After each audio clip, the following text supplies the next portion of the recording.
வணக்கம். இன்றைய தலைப்புச் செய்திகள். கரிக்கலாம்பாக்கம் நலவழி மையத்தை 100 படுக்கை வசதி கொண்ட மருத்துவமனையாக மாற்ற நடவடிக்கை. முதல்வர் ரங்கசாமி தகவல்.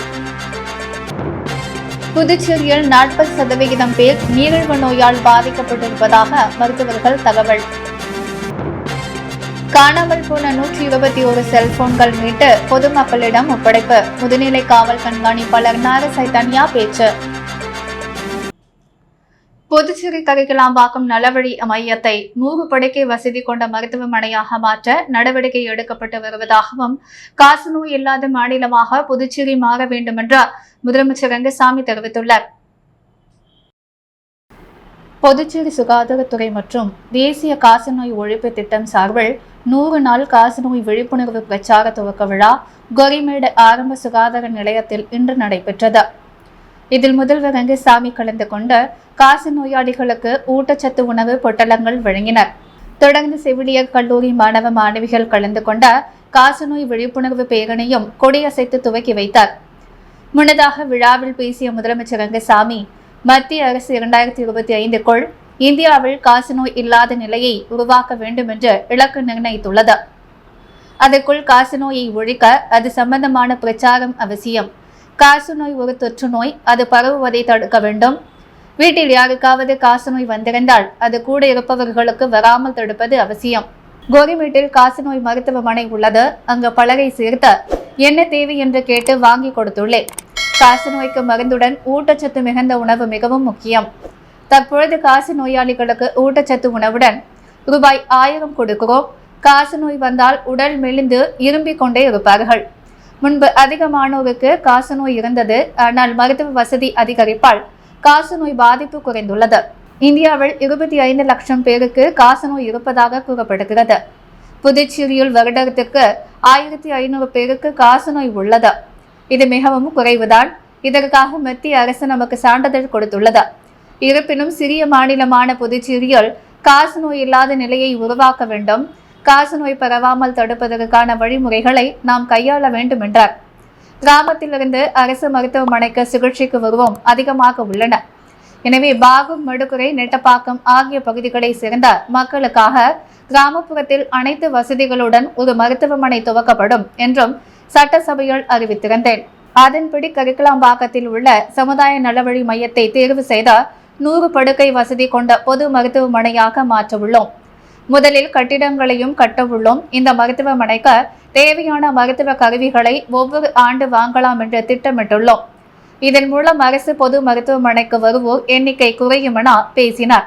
இந்நிகழ்ச்சியில் சட்டமன்ற உறுப்பினர் KSP ரமேஷ், மாவட்ட ஆட்சியர் குலோத்துங்கன், சுகாதாரத்துறை இயக்குநர் செவில், NRHM திட்ட இயக்குநர் கோவிந்தராஜ், சுகாதாரத்துறை துணை இயக்குநர் ரகுநாதன், ராஜாம்பால் காசநோய் அதிகாரி வெங்கடேஷ், கோரிமேடு ஆரம்ப சுகாதார நிலைய மருத்துவ அதிகாரி சித்ரா மற்றும் பொதுமக்கள் கலந்து கொண்டனர். நாட்டில் 42 கோடி பேருக்கு டைப் 2 நீரிழிவு நோய் உள்ளதாகவும், 66 கோடி பேர் நீரிழிவு நோய்க்கு முந்தைய நிலையில் உள்ளதாகவும், 50 கோடி பேர் ரத்தத்தில் சாதாரண சர்க்கரை அளவுடன் அதிக இன்சுலினை கொண்டுள்ளதாகவும் மருத்துவர்கள் தெரிவித்துள்ளனர். இது தொடர்பாக செய்தியாளர்களை சந்தித்த ப்ளூ இந்தியா அமைப்பின் தலைவரான டாக்டர் முருகேசன், இந்தியாவை உலகளாவிய ப்ளூ மண்டலமாக மாற்ற முயற்சி செய்து வருவதாகவும், மனிதனின் ஆயுட்காலத்தை நீடிக்கும் வகையில் இன்சுலின் சிகிச்சை அளிப்பதை மேம்படுத்த உள்ளதாகவும் தெரிவித்தார். ஆபத்தான நிலையில் உள்ள நீரிழிவு நோயாளிகள் அல்லாதவர்கள் 85 விழுக்காட்டினர் இன்சுலின் அளவை உயர்த்தியுள்ளனர் என்று குறிப்பிட்ட டாக்டர் முருகேசன், இது மாரடைப்பு, பக்கவாதம், சிறுநீரக செயலிழப்பு, உயர் ரத்த அழுத்தம் மற்றும் புற்றுநோய் போன்ற ஆபத்தான நோயை உருவாக்கும் என்று குறிப்பிட்டார். மிகவும் அவசர முக்கியத்துவம் வாய்ந்த இந்த சுகாதார சவாலை உணர்ந்த இன்சுலின் பரிசோதனையை வழக்கமாக உடல்நல பரிசோதனைகளில் ஒன்றாக ஒருங்கிணைக்க வேண்டுமென வலியுறுத்தினார். தொடர்ந்து பேசிய அவர், ப்ளூ இந்தியா அமைப்பின் மூலம் இன்சுலின் பரிசோதனை புதுச்சேரியில் இதுவரை 1 லட்சம் பேருக்கு செய்துள்ளதாகவும், அதன்படி புதுச்சேரியில் மட்டும் சுமார் 40% பேர் நீரிழிவு நோயால் பாதிக்கப்பட்டிருப்பதாக அவர் தெரிவித்தார். இரத்தத்தில் சர்க்கரை இல்லாவிட்டாலும் உயர்ந்த இன்சுலின் அளவுகள் உலகளாவிய இறப்புகளில் 75% பங்களிக்கிறது என்று குறிப்பிட்ட அவர், வழக்கமான பரிசோதனைகளில் இன்சுலின் பரிசோதனையும் கட்டாயப்படுத்த வேண்டும் என்று தெரிவித்தார். தொடர்ந்து பேசிய டாக்டர் முருகேசன், நாட்டில் 42 கோடி பேருக்கு டைப் 2 நீரிழிவு நோய் உள்ளது என்றும் 66 கோடி பேர் நீரிழிவு நோய்க்கு முந்தைய நிலையில் உள்ளனர். 50 கோடி பேர் இரத்தத்தில் சாதாரண சர்க்கரை அளவுகளுடன் அதிக இன்சுலினை கொண்டுள்ளதாகவும் தெரிவித்தார். புதுச்சேரி கோரிமேட்டில் உள்ள தன்வந்திரி நகர் காவல் நிலையத்தில் முதுநிலை காவல் கண்காணிப்பாளர் கலைவாணன் தலைமையில் பொதுமக்கள் குறைதீர்வு முகாம் இன்று நடைபெற்றது. புதுச்சேரியில் ஒவ்வொரு சனிக்கிழமையும் காவல் நிலையங்களில் பொதுமக்கள் குறைதீர்ப்பு கூட்டம் நடத்த காவல்துறை டிஜிபி உத்தரவிட்டிருந்தார். அதன் அடிப்படையில் இன்று புதுச்சேரி கோரிமேட்டில் உள்ள தன்வந்திரி நகர் காவல் நிலையத்தில் பொதுமக்கள் குறைதீர்ப்பு முகாம் நடைபெற்றது. முதுநிலை காவல் கண்காணிப்பாளர் கலைவாணன் தலைமையில் நடைபெற்ற இந்த குறைதீர்வு முகாமில் காவல் கண்காணிப்பாளர், காவல் ஆய்வாளர், உதவி ஆய்வாளர்கள் பல கலந்து கொண்டனர். முகாமில் கலந்து கொண்ட பொதுமக்கள் தங்களுடைய குறைகளை முதுநிலை காவல் கண்காணிப்பாளர் கலைவாணனிடம் எடுத்து கூறினர். அவர்கள் கொடுத்த புகாரினை பெற்றுக்கொண்ட அவர் விரைந்து நடவடிக்கை எடுப்பதாக உறுதியளித்தார். இதேபோல் கோரிமேட்டில் உள்ள சைபர் கிரைம் காவல் நிலையத்தில் முதுநிலை காவல் கண்காணிப்பாளர் நாகசைத்தன்யா தலைமையில் பொதுமக்கள் குறைதீர்வு முகாம் நடைபெற்றது. கூட்டத்தில் காவல் ஆய்வாளர்கள் தியாகராஜன் மற்றும் கீர்த்தி ஆகியோர் கலந்து கொண்டனர். கூட்டத்தில் 85க்கும் மேற்பட்ட பொதுமக்கள் கலந்து கொண்டு தங்களுடைய இணைய வழி சம்பந்தமான குறைகளை தெரிவித்தனர். குற்றங்களை கேட்டறிந்த காவல் கண்காணிப்பாளர் நாகசைத்தன்யா மக்கள் மூலம் கேட்டறிந்த குறைகளை உடனடியாக நிவர்த்தி செய்ய வேண்டும் என்று ஆய்வாளர்களுக்கு அறிவுறுத்தினார். மேலும் கடந்த 3 மாதங்களாக பொதுமக்கள் இழந்த 75 லட்சம் ரூபாய் பணம் மீட்கப்பட்டுள்ளது என்றும், மேலும் காணாமல் போன 121 செல்போன்கள் மீட்டு பொதுமக்களிடம் ஒப்படைக்கப்பட்டது என்று தெரிவித்தார். புதுச்சேரி ராஜ்பவன் தொகுதியில் புயலால் பாதிக்கப்பட்ட மக்களுக்கு சட்டமன்ற உறுப்பினர் VP ராமலிங்கம் விடுவிடாக சென்று 5 கிலோ அரிசியை வழங்கினார். வங்கக்கடலில் உருவான குறைந்த காற்றழுத்த தாழ்வு நிலை காரணமாக ஏற்பட்ட பெண்கள் புயல் புதுச்சேரியை புரட்டி போட்டது. புதுச்சேரியில் பல இடங்களில் வீடுகளுக்குள் தண்ணீர் புகுந்து, சாலைகள் மற்றும் வீடுகளுக்குள் வெள்ள நீர் புகுந்து, இதனால் பாதிக்கப்பட்ட மக்களுக்கு உதவும் வகையில் VPR அறக்கட்டளை சார்பில் ராஜ்பவன் தொகுதிக்குட்பட்ட பல்வேறு பகுதிகளில் நிவாரண உதவி வழங்கப்பட்டு வருகிறது. அதன்படி ராஜ்பவன் தொகுதிக்குட்பட்ட பாப்பாமா கோயில் வீதி, எஸ்வீல் பட்டேல் சாலை, மேட்டுத்தெரு, குறிச்சிக்குப்பம், பிரான்சுவா மார்டின் வீதி ஆகிய பகுதியில் சட்டமன்ற உறுப்பினர் VP ராமலிங்கம் வீடு வீடாக சென்று ரேஷன் அட்டைதாரர்களுக்கு 5 கிலோ அரிசியை நிவாரணமாக வழங்கி பாதிக்கப்பட்ட மக்களுக்கு ஆறுதல் தெரிவித்தார். இந்த நிகழ்ச்சியில் ராஜ்பவன் தொகுதி பாஜக தலைவர் நாகராஜன் மற்றும் ராஜ்பவன் தொகுதி பாஜக பொறுப்பாளர் ஆனந்த கண்ணன், நகர மாவட்ட துணைத் தலைவர் ஆனந்த பாஸ்கர், OBC மாநில துணைத் தலைவர் சீனிவாச பெருமாள் மற்றும் ராஜ்பவன் தொகுதி சேர்ந்த பாஜக நிர்வாகிகள் அருண்குமார், ராகுல், சித்ரா, பாக்யா, மாலதி, உமா மகேஸ்வரி, ராஜேஷ், ரஞ்சித், சோசிலா, சித்ரா மற்றும் பல கலந்து கொண்டனர். புதுச்சேரியில் UKG படிக்கும் மாணவன் 1 நிமிடம் 12 வினாடிகளில் 150 கோடிகளை பார்த்து அவற்றின் நாடுகளை சரியாக கூறி உலக சாதனை புத்தகத்தில் இடம் பிடித்தார். புதுச்சேரி மூலகுளம் பகுதியில் உள்ள தனியார் பள்ளியில் UKG படிக்கும் 5.5 வயது மாணவன் தியாஷ் குழந்தை முதலே அதிக நினைவாற்றல் கொண்டவன். இதையடுத்து பள்ளி வளாகத்தில் நடைபெற்ற பல்வேறு நாடுகளின் கொடிகளை பார்த்து அந்த நாடுகளை சரியாக கூறும் உலக சாதனை நிகழ்வில் பங்கேற்ற தியாஷ் 1 நிமிடம் 12 வினாடிகளில் 150 கொடிகளை பார்த்து அந்த கொடிகளின் நாடுகளை சரியாக கூறி சாதனை படைத்தான். மாணவனின் இந்த சாதனை உலக சாதனை புத்தகத்தில் இடம்பெற்றது. தொடர்ந்து சாதனை படைத்த மாணவனை பள்ளியின் ஆசிரியர்கள், பெற்றோர்கள் வெகுவாக பாராட்டினர். மறைந்த முன்னாள் எதிர்க்கட்சித் தலைவர் உத்தரவேலின் பிறந்த நாளையொட்டி அவரது சிலைக்கு அரசு சார்பில் மாலை அணிவித்து மரியாதை செலுத்தப்பட்டது. முன்னாள் எதிர்க்கட்சித் தலைவர் உத்தரவேலின் பிறந்த நாளையொட்டி அரசு பொது மருத்துவமனை எதிரே அமைந்துள்ள அவரது சிலைக்கு அரசு சார்பில் சபாநாயகர் ஏம்பலம் செல்வம், துணை சபாநாயகர் ராஜவேலு, அமைச்சர் தேனி ஜெயக்குமார், அமைச்சர் அஜய் சரவணன், சட்டமன்ற உறுப்பினர்கள் கல்யாண சுந்தரம், நேரு, KSP ரமேஷ், பிரகாஷ்குமார், பாஸ்கரன் மற்றும் மறைந்த எதிர்க்கட்சித் தலைவர் உத்தரவேலின் மகன் சட்டமன்ற உறுப்பினர் லட்சுமிகாந்தன் ஆகியோர் மாலை அணிவித்து மரியாதை செலுத்தினர். தமிழ் தேசிய பேரியக்கம் சார்பில் பாகூரில் புயல் வெள்ளத்தால் பாதிக்கப்பட்ட மக்களுக்கு நலத்திட்ட உதவிகள் வழங்கப்பட்டது. வரலாறு காணாத அளவிற்கு 500 மில்லிமீட்டர் அளவுக்கு பெய்த பெருமழை புதுச்சேரி, விழுப்புரம் மாவட்டங்களில் கொட்டி தீர்த்த பேரழிவை உண்டாக்கிய பகுதிகளில் தமிழ் தேசிய பேரியக்கம் சார்பில் நிவாரணப் பொருட்கள் வழங்கப்பட்டது. பெருமழை காரணமாக தென்பெண்ணை ஆறு, சங்கராபரணி ஆறு, வராக நதி, செஞ்சி ஆறு உள்ளிட்ட ஆறுகளில் ஏற்பட்ட பெருவெள்ளம் ஆற்றங்கரையை ஒட்டி இருந்த புதுச்சேரி, விழுப்புரம் கிராமங்களில் வாழ்ந்து வந்த வேளாண் குடிமக்களின் வாழ்வாதாரமான வேளாண் விளை நிலங்களையும் அவர்களின் வீடுகளையும் முழுவதுமாக பாகப்பள்ளிகரம் செய்துள்ளது. இதனால் மக்கள் கடுமையாக பாதிக்கப்பட்டு தங்கள் உடைமைகளை இழந்து தவித்து வருகின்றனர். பல இடங்களில் விளைநிலங்களில் அடுத்த கட்ட வேளாண்மைக்கு பயன்படுத்த முடியாத அளவிற்கு மணல் நிரம்பி காணப்படுகிறது. கரும்பு, வாழை, சவுக்கு போன்ற மரங்கள் காற்றின் வேகத்திற்கு ஈடுகொடுக்க முடியாமல் சாய்ந்து கிடக்கின்றன. வாழ்வாதாரம் இழந்த நிலையில் தொடர்ந்து மழை பெய்ததால் வேளாண் கூலி வேலைகளுக்கும் செல்ல முடியாமல் மக்கள் அவதிப்பட்டு வந்த நெஞ்சை உலுக்கியது.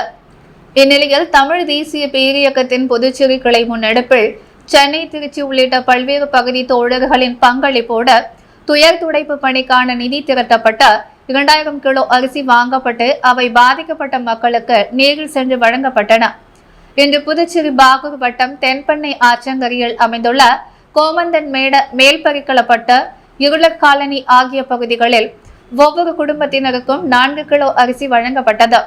மேலும் விழுப்புரம் மாவட்டம் வானூர் வட்டம் ஐவேலி கிராமம், இளையாண்டிப்பட்டு, கட்டப்பட்டு, கோரைக்கேணி, எம்குச்சிபாளையம், இருளர் காலனி, விக்கிரவாண்டி வட்டம், தொரவி கிராமம் ஆகிய பகுதிகளுக்கு நேரில் சென்று ஒவ்வொரு குடும்பத்தினருக்கும் 4 கிலோ அரிசி வழங்கப்பட்டது.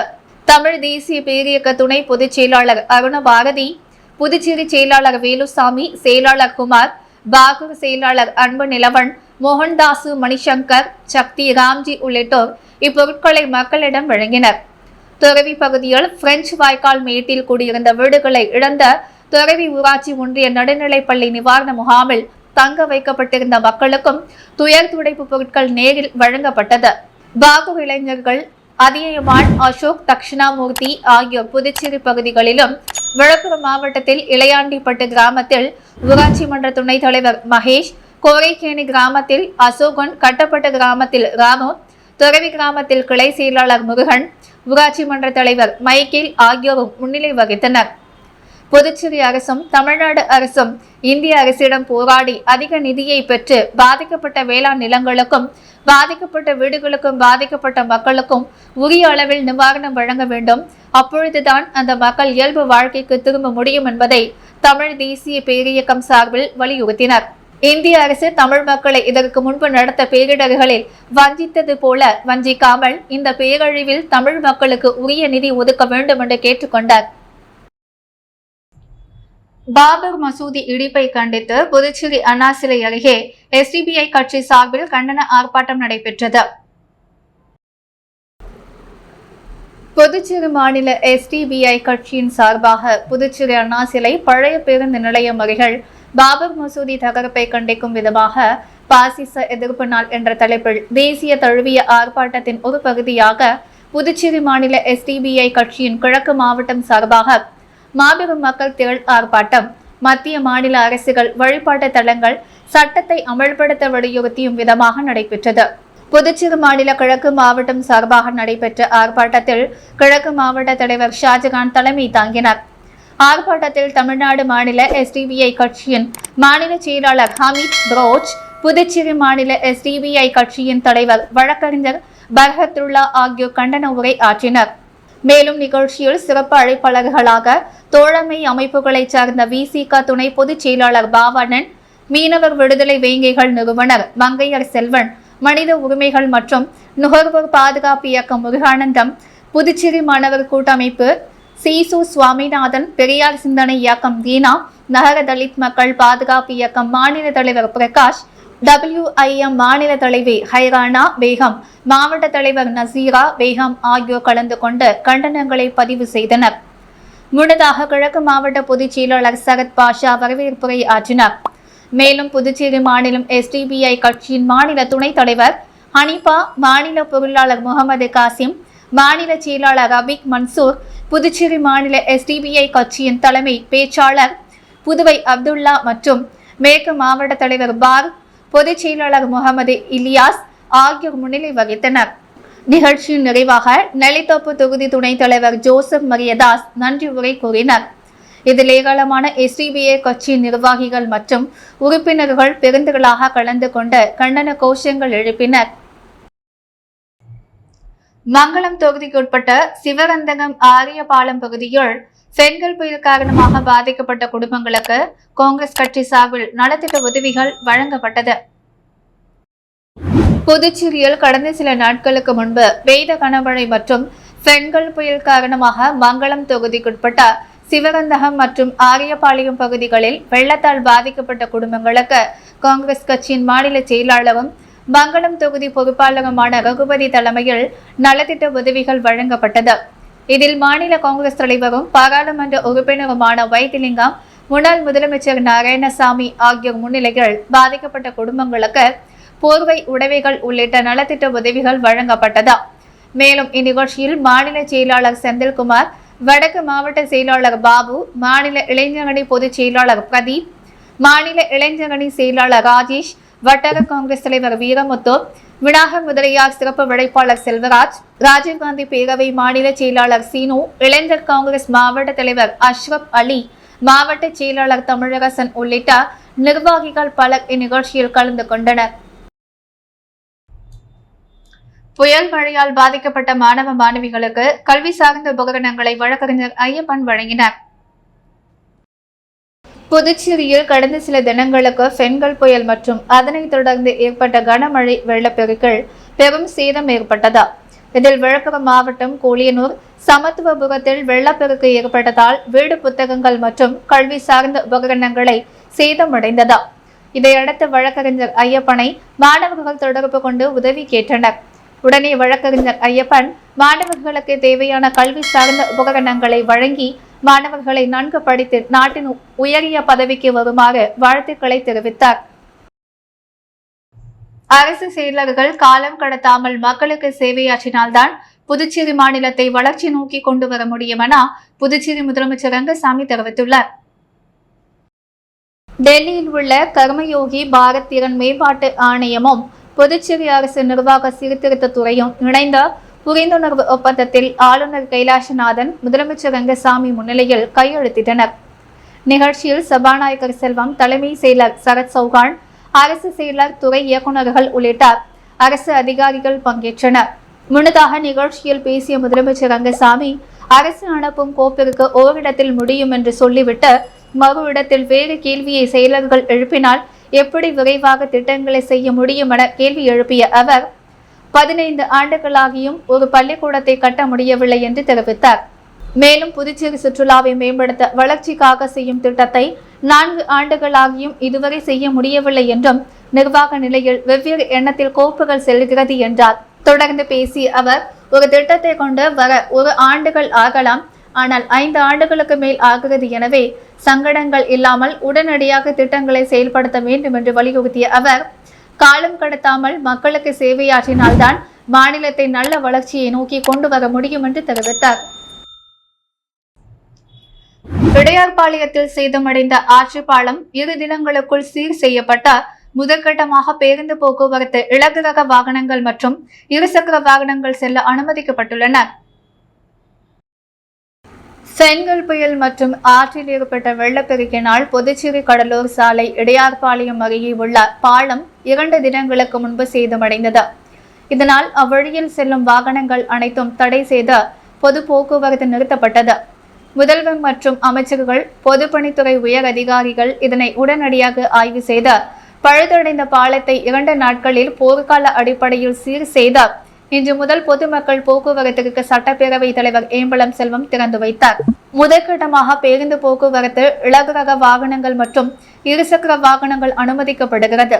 கனரக வாகனங்கள், சரக்கு வாகனங்கள் 5 நாட்களுக்கு பிறகு அனுமதிக்கப்படும் என தெரிவிக்கப்பட்டுள்ளது. இது சம்பந்தமாக விரைவாக நடவடிக்கை எடுத்து பாலத்தை சீர் செய்து போக்குவரத்தை மீண்டும் தொடங்கியதற்காக துணைநிலை ஆளுநர், முதலமைச்சர், சட்டப்பேரவை தலைவர், பொதுப்பணித்துறை அமைச்சர் மற்றும் பொதுப்பணித்துறை அதிகாரிகள் ஆகியோர்களுக்கு பொதுமக்கள் நன்றி தெரிவித்தனர். இந்நிகழ்ச்சியின் போது காவல்துறை கண்காணிப்பாளர்கள் மோகன்குமார், பக்தவச்சலம், பொதுப்பணித்துறை செயற் பொறியாளர் ராதாகிருஷ்ணன், உதவி பொறியாளர் ஜெயராஜ், இளநிலை பொறியாளர் மற்றும் பொதுமக்கள் உடனிருந்தனர். புதுவை தமிழ்ச்சங்கத்தில் நாடக தந்தை சங்கரதாஸ் சுவாமி மற்றும் தமிழ் செம்மல் விருதுகள் வழங்கும் விழா நடைபெற்றது. புதுவை வெங்கட நகரில் உள்ள தமிழ்ச்சங்கத்தில் நாடக தந்தை சங்கரதாஸ் சுவாமி மற்றும் தமிழ் செம்மல் விருதுகள் வழங்கும் விழா நடைபெற்றது. புதுவை தமிழ் சங்க தலைவர் முத்து தலைமை தாங்கினார். செயலர் மோகன்தாசு வரவேற்றார். துணைத் தலைவர்கள் ஆதிகேசவன், திருநாவுக்கரசு, பொருளாளர் அருள் செல்வம், துணை செயலர் தினகரன் ஆகியோர் முன்னிலை வகித்தனர். முனைவர்கள் விசயராணி, விசாலாட்சி, பூங்குழலி, பெருமாள், சவுந்தரவள்ளி, புவனேஸ்வரி, பிரபா, சுபாசினி ஆகியோர் கவிதை வாசித்தனர். புதுச்சேரி கடை இலக்கிய பெருமன்ற தலைவர் சிவகுமார் சிறப்புரையாற்றினார். எழுத்தாளர் சிவகுமாருக்கு சங்கரதாஸ் சுவாமிகள் விருது, முனைவர் பாரதிக்கு தமிழ் செம்மல் விருதும் வழங்கப்பட்டது. உலக தமிழ் பண்பாட்டு இயக்கம் தலைவர் அலன் ஆனந்த் கருத்துரை வழங்கினார். விருது பெற்றவர்களுக்கு கலைமாமணி டாக்டர் நமச்சிவாயம் பொன்னாடி போற்றி வாழ்த்துக்களை தெரிவித்தார். விழாவில் சுரேஷ்குமார், சிவேந்திரன், ஆனந்தராசன் உள்ளிட்ட பல கலந்து கொண்டனர். கலைமாமணி ராசா நன்றி கூறினார்.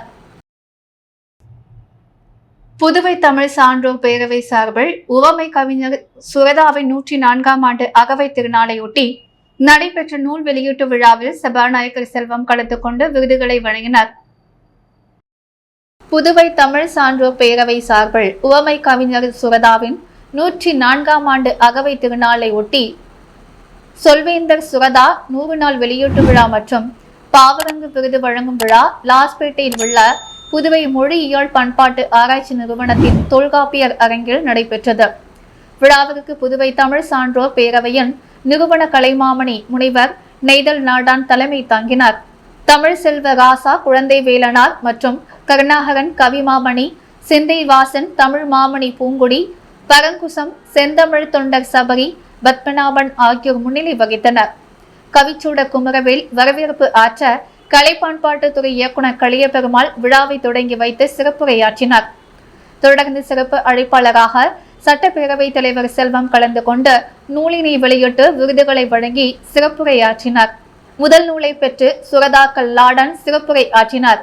தொடர்ந்து மக்கள் கவிஞர் நாகப்பன், கலைமாமணி, சொல்லின் செல்வர் ஆவடிக்குமார், கவிமாமணி சேக்கிழார் அப்பாசாமி, கவிஞர் குலசை வேலுப்பிள்ளை, கவிமாமணி பழனியப்பன், வழக்கறிஞர் குபேந்திரன், குணபாலன், கவிமணி சீனு மோகன்தாஸ் ஆகியோர் கலந்து கொண்டு வாழ்த்துரை வழங்கினர். விழாவில் ஏராளமான தமிழ் அறிஞர்கள், கவிஞர்கள், பொதுமக்கள் பல கலந்து கொண்டனர். திலாசுப்பேட்டையில் உள்ள அருள்மிகு ஸ்ரீ முத்துமாரியம்மன் திருக்கோவிலில் 2ஆம் ஆண்டு திருவாசக முற்றோதல் நிறைவு விழா நடைபெற்றது. புதுச்சேரி திலாஸ்பேட்டை வீமகவுண்டர் பாளையத்தில் அமைந்துள்ள அருள்மிகு ஸ்ரீ முத்துமாரியம்மன் திருக்கோவிலில் இன்று 2ஆம் ஆண்டு திருவாசக முற்றோதல் நிறைவு விழா மற்றும் 3ஆம் ஆண்டு தொடக்க விழா நடைபெற்றது. மகளிர் அமைப்பு சார்பில் நடைபெற்ற இந்த நிகழ்ச்சியில் சுவாமிக்கு ஸ்ரீ பால விநாயகர் பூஜை, ஸ்ரீ முத்துமாரியம்மன் அபிஷேக ஆராதனை, திருவாசக முற்றோதல் ஆரம்பமாகி திருவாசக முற்றோதல் நிறைவு பெற்றது. தொடர்ந்து திருமுறை விண்ணப்பம் நிறைவு விழாவை தொடர்ந்த சுவாமிக்கு தீபாராதனை நடைபெற்ற அனைவருக்கும் பிரசாதம் வழங்கப்பட்டது. இந்நிகழ்ச்சியில் மகளிர் கூட்டு வழிபாட்டினர் மற்றும் திருக்கோவிலில் அறங்காவலர் குழுவினர், ஊர் பொதுமக்கள் கலந்து கொண்டனர். புதுச்சேரி யூனியன் பிரதேச அனைத்து சென்டாக் மாணவர் பெற்றோர் நல சங்கம் சார்பில் துப்புரவு பணியாளர்களுக்கு அன்னதானம் உள்ளிட்ட நலத்திட்ட உதவிகள் வழங்கப்பட்டது. புதுச்சேரி பெங்கல் புயல், மழை, வெள்ளம் காரணமாக நகரம், பாரதி பூங்கா மற்றும் அனைத்து பகுதிகளிலும் பாதிப்பு ஏற்பட்டு குப்பைகள் அதிகம் சேர்ந்த நோய் பரவும் அபாய சூழ்நிலை ஏற்படும் நிலை வந்தது. துப்புரவு பணிகள் சிறப்பாக நடந்ததால் புதுச்சேரியின் நகர பகுதி பொலிவு பெற்றுள்ளது. அதனை வரவேற்கும் விதமாக துப்புரவு பணியாளர்களை கௌரவித்த புதுச்சேரி சென்டாக் மாணவர் பெற்றோர் நல சங்கத்தின் சார்பாக பாராட்டி 100க்கும் மேற்பட்டவர்களுக்கு காலை உணவு தலைவர் நாராயணசாமி தலைமையில் வழங்கப்பட்டது. இந்நிகழ்ச்சியில் தியாகராஜன், யுவராஜ், சுந்தர் ஆகியோர் உடன் இருந்தனர். புதுச்சேரியில் இன்று தங்கம் மற்றும் வெள்ளி விலை நிலவரம்.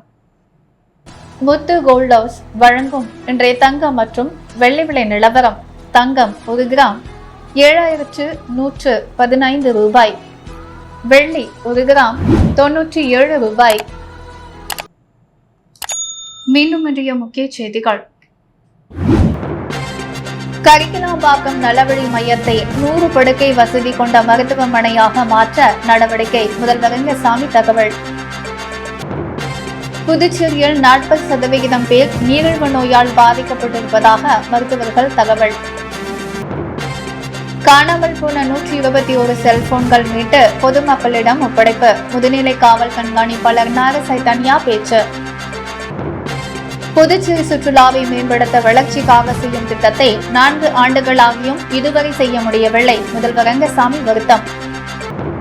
இடையார்பாளையம் பகுதியில் சேதமடைந்த ஆட்சி பாலம் 2 தினங்களுக்குள் சரி செய்யப்பட்ட பொது போக்குவரத்திற்கு அனுமதிப்பு. இத்துடன் எஸ் மீடியா செய்திகள் நிறைவடைகிறது. வணக்கம்.